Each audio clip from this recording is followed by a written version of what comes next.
एक सुहाना सा दिन होता है और मगन, रामलाला, चंदन, राजन, तपन और गोलू के पापा गांव के बरगद के पेड़ के नीचे बैठकर अपनी शाम की गपशप कर रहे हैं।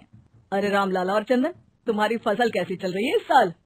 अरे बंधु क्या बताएं, बारिश ने तो परेशान कर रखा है।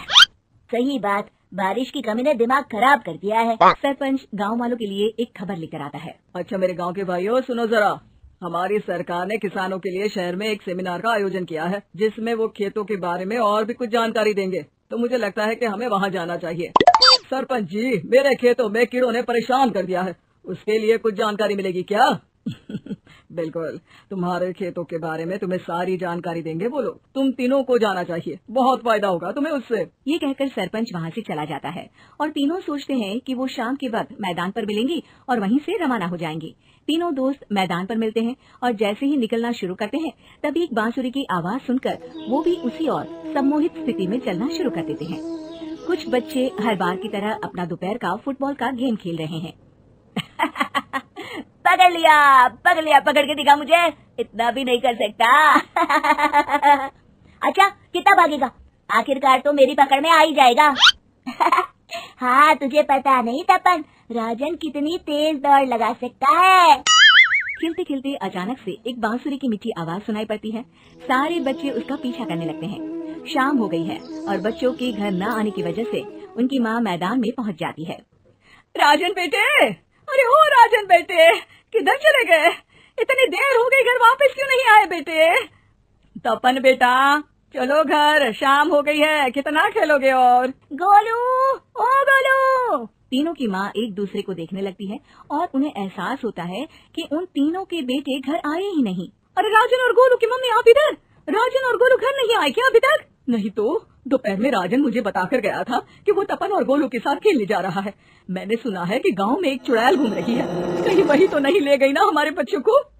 ऐसा कुछ नहीं हुआ होगा, हम तीनों अलग अलग जगह ढूंढते हैं, इधर ही खेल रहे होंगे तीनों बच्चे। ये कहकर तीनों बच्चों की माएं उन्हें ढूंढने निकल गई। बहुत देर हो गई और फिर भी तीनों बच्चे मिले नहीं।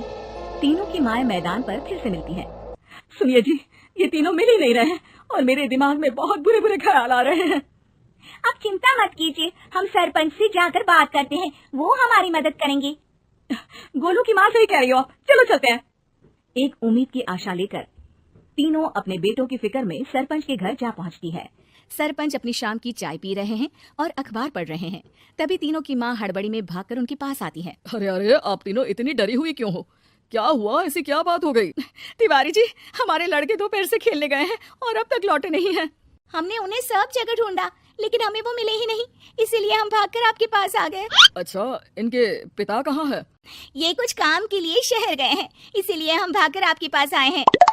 हाँ, मैं उसके बारे में भूल ही गया था। एक काम कीजिए, मुझे उस जगह लेकर चलिए जिधर वो आखिरी बार खेल रहे थे। सरपंच घर से एक डंडा लेकर तीनों के साथ मैदान की ओर निकल पड़ते हैं। तीनों मैदान पर पहुंच जाते हैं और उन्हें ढूंढने के लिए कुछ सुराग खोजना शुरू करते हैं। आपको कोई ऐसी जगह पता है जहाँ ये तीनों साथ में मिलते हैं? नहीं जी, ऐसी तो कोई जगह नहीं पता। अचानक से वही बांसुरी की आवाज आना शुरू हो जाता है और सरपंच सम्मोहित होकर उस आवाज की तरफ जाना शुरू कर देते हैं। अरे तिवारी जी, आप ठीक तो हैं? कहाँ जा रहे हैं? अरे ओ तिवारी जी, वो हमें सुन नहीं पा रहे हैं क्या? सरपंच बांसुरी की धुन में झुककर उसी दिशा में आगे बढ़ रहे थे। ये आवाज कैसी? ऐसा लग रहा है कि कोई बांसुरी बजा रहा हो। हाँ, सरपंच जी भी उसी दिशा में जा रहे हैं। सरपंच का पीछा कर तीनों मैदान के टूटे हुए बंगले पर पहुंच गए और सरपंच के पीछे दरवाजे के अंदर घुस गए। तीनों बंगले के अंदर झांकते हैं तो देखते हैं कि बहुत अच्छे से संभाला गया है बंगला। उतने में एक हंसी की आवाज आती है। मेरी बांसुरी, तूने मुझे आज तक कभी तंग नहीं किया, हमेशा अपने जादू से लड़कों को खींच लाती है। ये बोलते ही राजन की माँ को तीनों बच्चे और उनके पिता वहाँ चुड़ैल के पास लेटे हुए दिखते हैं। अरे वो देखो गोलू के पापा। अरे रे, अरे गोलू की माँ, आप चुप रहिए ना जरा। उस चुड़ैल ने देख लिया तो हम भी फंस जाएंगे। इन्हें बचाएगा कौन? लगता है ये शहर गए ही नहीं और इस चुड़ैल ने इन सबको भी यही बुला लिया है। अब हमें इन्हें छुड़ाना होगा। एक काम करते हैं। राजन की मम्मी गोलू और तपन की मम्मी को एक प्लान बताती है।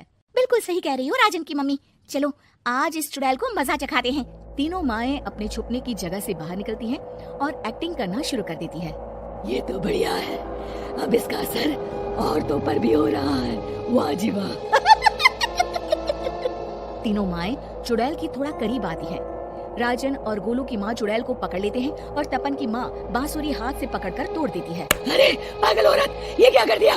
मेरी बांसुरी को तोड़ दिया। अब मेरी शक्ति खत्म हो जाएगी। तुम्हें तो अरे तुझे क्या लगा चुड़ैल कहीं की हमारे बच्चों को और पतियों को हाथ लगाएगी तू? बांसुरी टूटने की वजह से चुड़ैल खाक होकर गायब हो जाती है और सारे लोगों की आंख खुल जाती है। सब अपने परिवार को लेकर उस बंगले से बाहर निकल जाते हैं। कहते हैं ना, नारी